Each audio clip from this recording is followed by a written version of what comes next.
Hello and welcome to Channels Book Club. My name is Olakunle Kasumo and I'm always excited to be on this show where we talk all things books.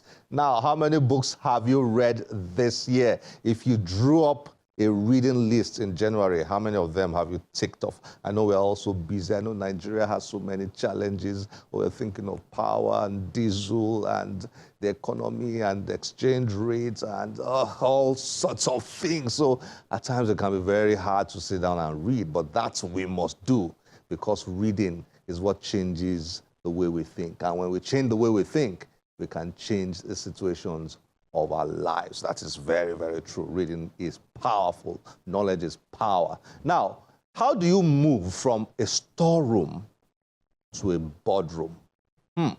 Now, not just a boardroom, not just any boardroom, but I'm talking about the boardroom of one of the most influential, one of the most powerful companies in the world. And not just one company, not just one boardroom here. I'm talking about boardrooms of some of the most powerful oil companies in the world. Our guest today made that journey. Babs Omotowa, fascinating gentleman who has written a book that is a must read. Now, let's get to meet with him and then enjoy the conversation we had with him as we explore his book From Storeroom to Boardroom. Stay tuned.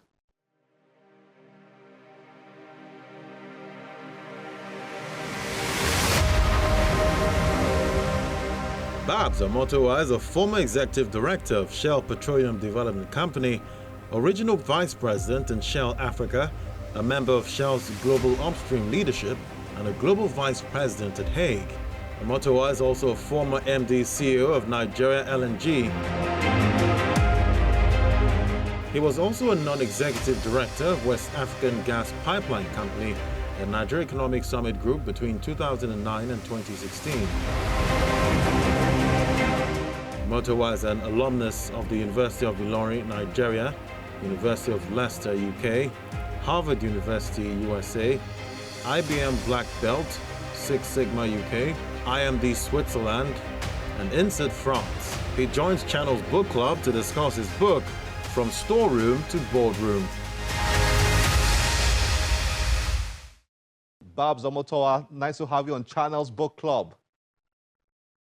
Thank you very much, Kunle. It's great to be here with you. It's great to have you on the show. We've been on this for a while, and I'm happy you are here today now. Thank you very, very much. It's my pleasure. Great. I mean, talking to a man like you, there's so many things to discuss. At least from where I sit, I'm thinking of, the oil and gas sector, corporate business, global corporate transactions, and so many things.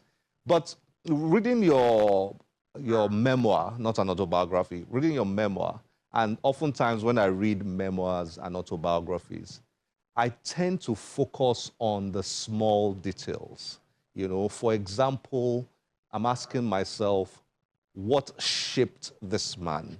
What are those experiences that when you read such books, you tend to gloss over them and you want to get to the more quote-unquote exciting parts that everybody talks about when it comes to that particular individual. So I focused on those stories of your beginnings, and I noticed the impact your parents had on you. I noticed that you were very, very deliberate in telling certain stories. For example, the story of when you failed that exam and your dad dealt with you and locked you in your room. Nothing but your food and no TV, no games, nothing for quite a while. And that period helped you to begin to reevaluate your life. And it was very fundamental in shaping your life and so on. So let me get started by asking you this. In writing this book, which has a very intriguing title, I have to say, From Storeroom to Boardroom, what did you want to pass across? Is it these things I've tried to describe right now? Were they your emphasis in writing this book, or you just told those stories to lay the foundation for the more exciting stories that followed later on. Oh, thank you very much, Kunle. I think you touched on the essence of the book, which, of course, is about personal values and the role that personal values have even in leadership. And that's why the title, apart from the storeroom to boardroom, talks about how courage and integrity shaped, who I became as a corporate leader. And those values were inculcated from childhood, as you rightly pinpointed. My father was a big influence in those values that I came to be known with.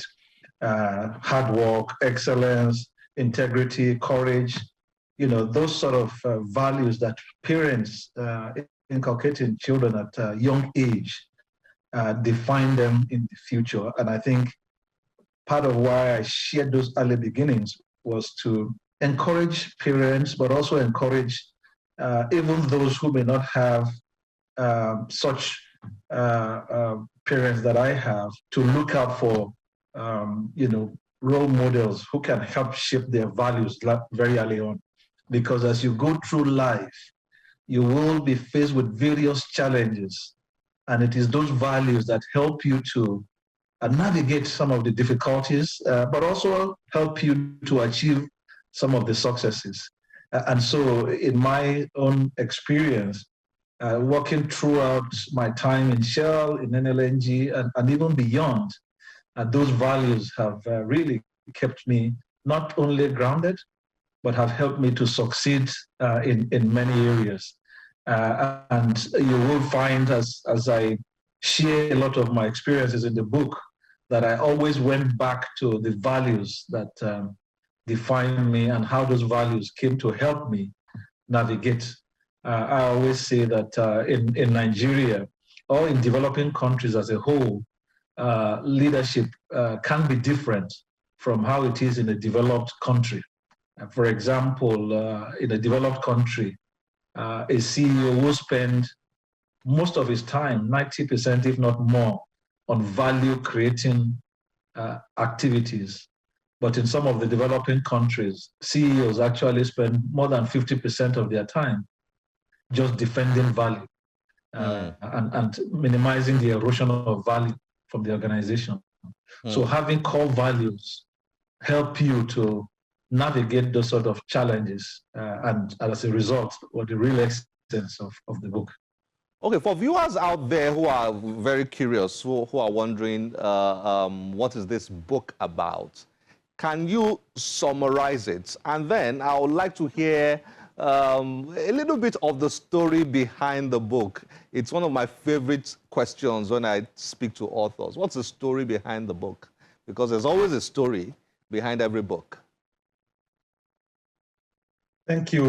The book really is about sharing a lot of lessons that I learned both in my growing up years and in my journey through corporate leadership, from the storeroom where I started off working in Shell to becoming a global vice president. It shares stories about where my values in life came from through my parents and my experiences as a young man, and how those values also became useful through my career.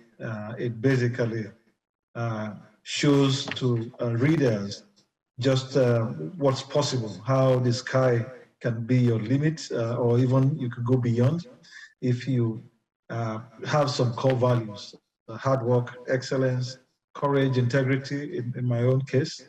And I think those were the stories. So the book includes a lot of stories at various times and what lessons I picked up from those experiences. In terms of the story behind the book, I have always found that management and leadership books have been written by many in in the developed world, and fewer are written by leaders in developing countries. And what I find is that the challenges you find as a leader in a developing country is different from what you face in a developed country. So being able to share some of those challenges, how we navigated around them, I think are very useful for everyone from students to young people joining companies to young leaders to senior leaders, but also useful for businesses, be it local or international businesses, who will be able to see some of the challenges to operate in a place like Nigeria and how you can navigate through all of that. Interesting. How did you, what was your experience like writing this? I'm really curious to hear that. I like the fact that your book is not so big. Maybe I'm gradually becoming, one of those young people of this generation who prefer smaller sized books when I've read thick books all my life. But I like the fact that your book is just a few pages, considering the experiences that you've had in the oil and gas sector over so many years and the key roles you occupied. You decided to write a small-sized book. Well, some of us love it, the size, but I'm curious to know why.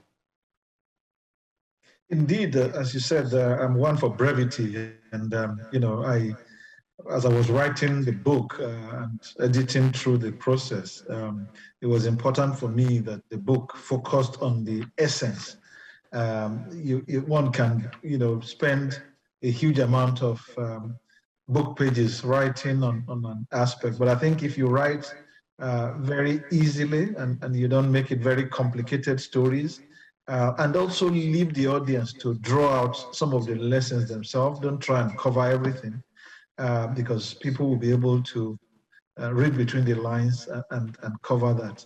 So I was very keen as I was writing the book to just draw out the key elements of each of the story and not make it too voluminous, because as you rightly said, audiences these days like brevity as well. So that I think was very important. It makes it easy read, and those who have read it indeed, like yourself, highlight that it's easy read because of the style in which I wrote the stories. I like the way you were real in telling your story. I mean, you didn't try to paint yourself as some corporate superstar, some alien that just dropped down from outer space and became CEO of NLNG and VP in Shell and so on. I enjoy those stories, how you failed, an exam, and how you used to sneak out, at night, and you got caught by your father, and how, just those normal stories of a young person growing up. I like the way you shared those stories, and it reminded me while reading that your title, From Storeroom to Boardroom, if you expand that, it's amazing how ordinary young people can become successful or great in life. That whole journey from down there to up there always amazes me in every facet of life. And I saw that a lot in your book. Tell me a little bit about, when you look back now, you've written a lot of this in your book, but viewers are watching and listening, share with us a little bit of that as you wrote in your book, so that it can provide some kind of teasers for viewers out there. When you look back now, that journey from back then to where you are now over the years, exciting journey. Indeed, colleague. Although the title itself talks about from storeroom to boardroom, you can actually go back before I even started at the storeroom. I am the son of a farmer, and my father grew up, sponsoring himself through university from farm work. So whilst growing up, you will even see pictures in the book of me carrying farm produce on my head when we were coming from farms while growing up. And I think one of the things that I had wanted to share in that book was that no matter how low you start from, be it from a farm, be it from the village, you can achieve as much as you put your mind to.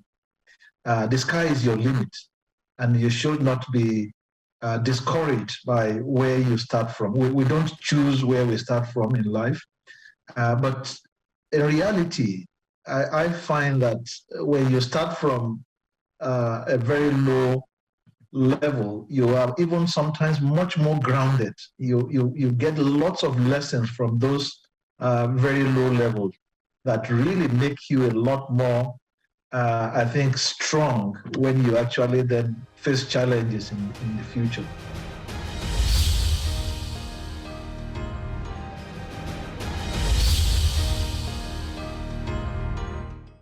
Failure is what I think we sometimes learn a lot more from. Unfortunately, one wishes you could just read books and always be perfect in life, know that you shouldn't fail in school, know that you should, obey your parents and not go out and sneak out of the house, But life is not like that. We sometimes make the same mistake that others have made in the past. But mistakes are not the issue. It's about what do you learn from it. And I learned some very, very useful lessons. So, as you rightly said, in my secondary school, I failed in my fourth form. And I learned some very useful lessons. One of it, of course, was that the friends that you associate with will have huge impact on what you do. So where you can, choose friends that will, spoil you even to greater things, minimize those that will distract you. I also learned very clearly then that you cannot rely on your past successes. I have been a very good student in my first 4 years and was in the very top of the class. But at that fourth year, I failed. So your past successes do not say anything about your future, and that even comes true in my later life, that it was always clear to me that you could not rely on past successes, even when you lead an organization. So humble beginnings can give you huge lessons in life that come to be useful, but humble beginnings also does not stop you from aiming for the sky, from reaching the sky, and the lessons you learn from your failures and your successes are very, very useful, and you should use that to improve yourself, to get better. And the book itself was written to bring out a lot of those lessons that I learned throughout my career. Now, you've got beginnings, you've got determination. I'm reading the chapter titles. Chapter 3, ambition. Chapter 4, making an impact. Chapter 5, developing communities. Chapter 6, vision. Chapter 7, integrity. Chapter 8, courage. Chapter 9, relationships. And chapter 10, reflections. Now, if somebody says to you, I can read only one chapter, which chapter will you pick out? I know this is a very unfair question, but I know it's a very unfair question. But I mean, from your experience writing this, I know writers have to, when you're writing a memoir, you have to dig into your memory. You have to deal at times with unpleasant emotions, at times very pleasant emotions as those memories come to you. But I'm curious to know which chapter here is quite dear to your heart, even though I know they probably are all very dear to your heart. Indeed, Kole, I think they are all indeed very dear because they cover various aspects. But if I was to pick one, I'd probably pick determination, because I think in all the stories, be it on integrity, be it on courage, you'll find that determination is really very important. Whatever you achieve in life, if you're not determined, because you face hurdles, you face challenges, you need to also be creative. You need to think, outside the box. All of this really, at the end of the day, requires a determination. And there's one thing that I would say that for individuals or leaders, I think it's just that ability not to be turned around, the ability to focus on your journey, put in the hard work, be clear on excellence, and really be determined to achieve results. So if there was one out of it all, I would say that probably runs a thread through the whole book as well. From a Nigerian history perspective, I mean, there were quite a number of experiences you narrated in this book. From a Nigerian history perspective, I consider to be, very, very important. I would like us to provide some sort of teasers to viewers out there by asking you to pinpoint, a few of those narratives you touched on that people out there will find interesting. Let me mention one that stands out in your book. When you narrated the story of NIMASA, how the NIMASA Acts contradicted the NLNG Act, and that became a problem for NLNG, and you were the leader, and it was really a complicated situation. And I felt that, this narrative is very important for the country because it was such a dicey period in Nigeria's oil and gas history, if I may put it that way.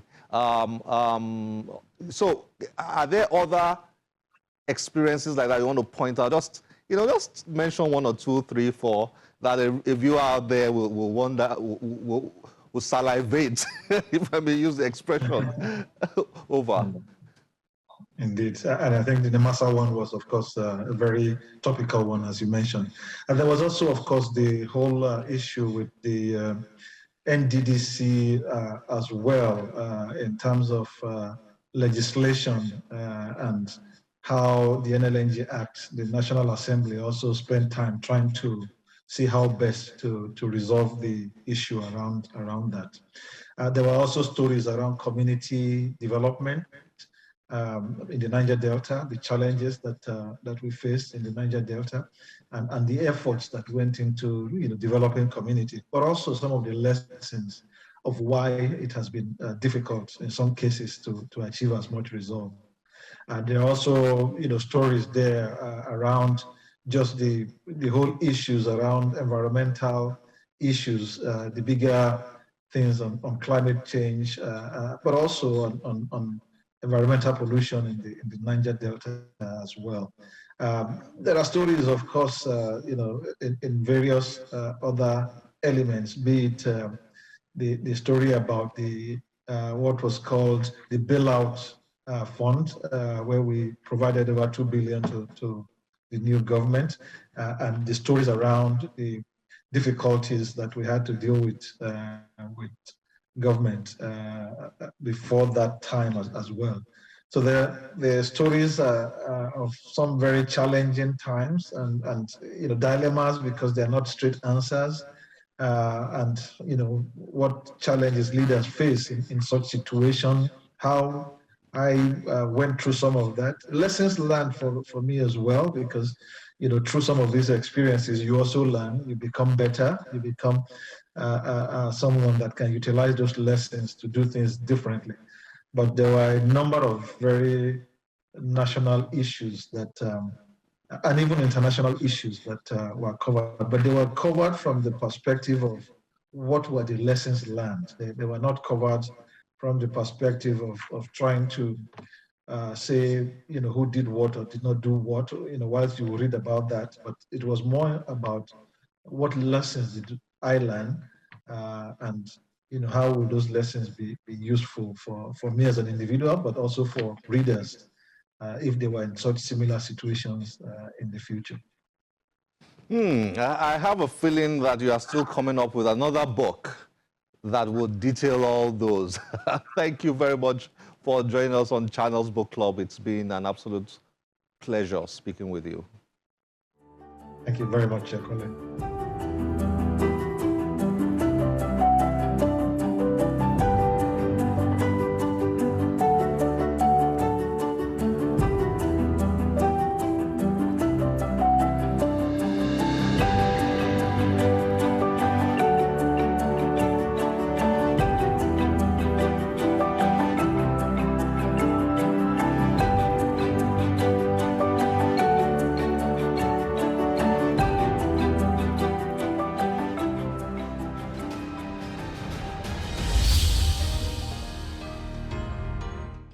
Well, I hope you enjoyed that. So much to learn from Babs Omotowa. So much to learn from that brilliant gentleman. Well, this is where we have to draw curtains on the show today. As always, we'll be delighted to get your feedback through any of our social media platforms displayed on your screen. Twitter, Facebook, Instagram. You can even send us an email. We are always very happy to hear from you. We want to improve this program and make it better for you. My name is Olakunle Kasumo. Remember, one great book can change your life. Bye-bye.